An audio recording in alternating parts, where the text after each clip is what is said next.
Okay, hello, how are you? Today we're doing a Reddit video with TechnoFlame19. I'm definitely not a sellout, promise. Hello. Yeah, let's get into this, I guess. Some backstory. I'm in a D&D group with a couple of friends from nearby, and one of the members of the group was a kid who was about 15 years old. He's a really sweet kid, likes helping other people out, and he's a big fan of Dungeons & Dragons.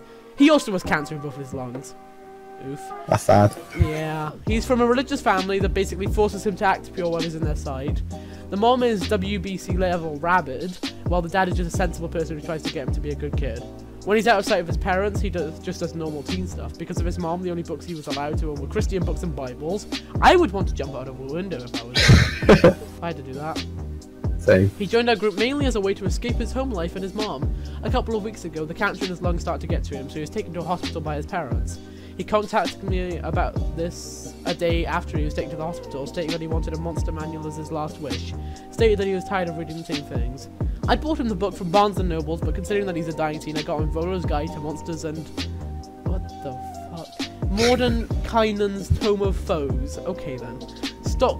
Stacked on top of that. The next day, which was his birthday, he was still in hospital, so I bought him the books as a gift. After he blew out the candles, we had cake and he started opening gifts. Mine was the first to be opened. Seeing what they were, he immediately got this humongous grin on his face and hugged me. Meanwhile, his mom stared down at the books with a look of pure disgust, with her husband staring out with the wary look in his eyes. She picks up one of the books and relights one of the candles and holds the damn book over it to try and set it on fire. I managed to stop her and demand, "The fuck are you doing?" He asked me to get those books, and I'm not gonna let you take them away. His mom simply stared me down and said something about the lines of the book being sinful, satanic, and full of evil, and that her son had no business with them. I retort and say that her son can read what he wants, and that she shouldn't have to force him to be Christian. She starts getting red in the face and yelling at me about essentially forcing children to believe in God from a young age. I say that I'm a Baptist, which I actually am, and say that faith in God is a matter between God and the individual. She turns reds all over and actively starts to try and destroy the books, with me, my friend, and her husband trying to stop her.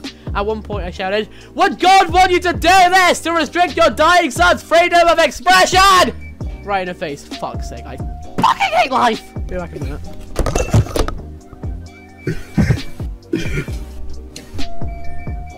Well, this is an interesting story, isn't it?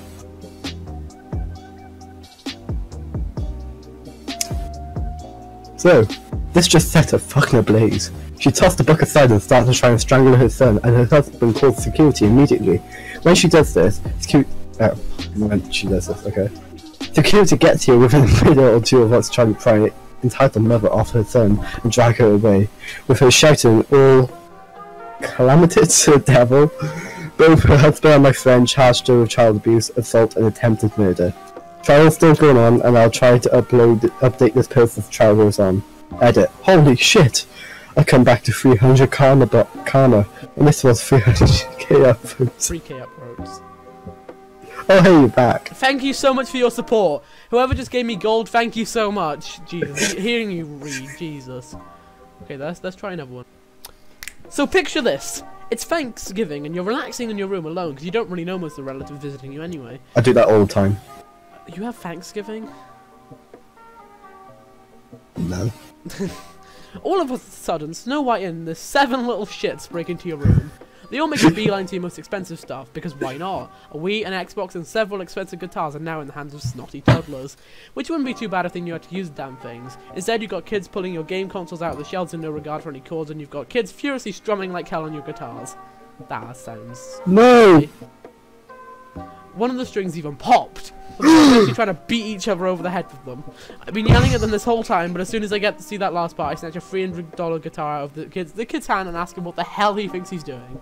Then he starts to bawl, and good God, was it loud. Enter entitled parent, Act 2, Scene 1.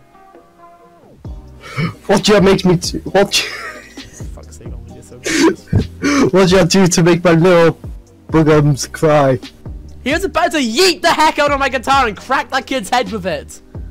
I'm guessing she went completely deaf from her own kids crying, because she doesn't seem to have heard that last bit.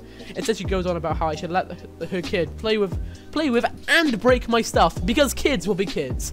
I try to explain to her that these aren't toys, and try to explain how hard I work to be able to buy them. Again, she's completely deaf to it, and literally tells me it's not her kid's problem before leaving. Exit entitled parent, Act 3, Scene 1. So I did what any sensible person would do. I crowded all my stuff on by my bed and sat next to it, guarding my newfound fortress of a BB gun, which was, unbeknownst to them, completely empty, and a rolled up poster for the rest of the night. The end. Thank you for coming to my TED Talk. For backstory! I was born with kidney failure. Both my aunt and uncle have heart failure. My great uncle that I never met died of cancer. My grandpa has Tourette's. We have a very long history of medical problems. I got my kidney transplant on October 1st, 2018. It's been a while since then and I'm doing good, but while I was recovering I had to have a nephrostomy tube. Spelling mistake, I don't know where. So hey, that's what I had. Shut up. So basically, it urinates for me while I'm too weak to do so. Yep. Shut up, I'm reading. So I'm too weak to do so. I was luckily released early from the hospital after my surgery, so I went home and didn't have to go to school for 3 months. Pretty neat. Okay, here's where the story begins. We took a celebration trip to California, but I can't swim with the tube in. Oh, I forgot to mention that I had to go home with the tube still in me. So I hid it with a shirt when we entered the pool. This is when EP walks up, also with a very smug-looking EK. Wait, am I gonna be the EK? Yes. Mama, I need help swimming. I need that boy over there. Sorry, I can't swim right now. You absent. You absent. You absent-minded snob. How dare you refuse to swim with my son? Where are your parents? I hope you enjoy your punishment. Ma'am, you need to calm down. How dare you talk to me like that? Walks over to me and tries to pull me in the water. Stop, let go, you little shit. How dare you say that in front of my son? Where are your parents? Then my dad walks up, and I'm sitting here with a smug ass grin, rubbing my hands together when I see the power match my dad is making. I can see the fury in his eyes. Then, I've never witnessed anything as scary as this before. What the fuck is going on here? Your little idiot child refuses to help my son swim. The only idiot in this room is you. How dare you? I'm calling the police. Whips out a fucking one of those ones that you buy at the drugstore and pay and call on them phones. Ma'am, how much was that phone? Shut up, kid. Me and my dad simultaneously get up from our chairs. I smacked her with her hand. And then she turns around and my dad throws her in the water. Oh! Wait, no. This is... Alright, after the whole calling the police. Not anymore. I'm standing near the edge of the water, aware of the situation, and I'm expecting EP to try and drag me in. Which if she does, I'll have a 95% chance of dying. So okay guys, that has been Entitled Parents. I hope you did enjoy. If you want to see more, just leave it in the comments below like any other normal person. TechnoFlame19, would you like to say anything? Subscribe to me. Anything other than that? Don't subscribe to him. Subscribe to me, okay. Anyway, his link will be down below if you want to go subscribe to him. And I will see you in the next video. Goodbye. Bye.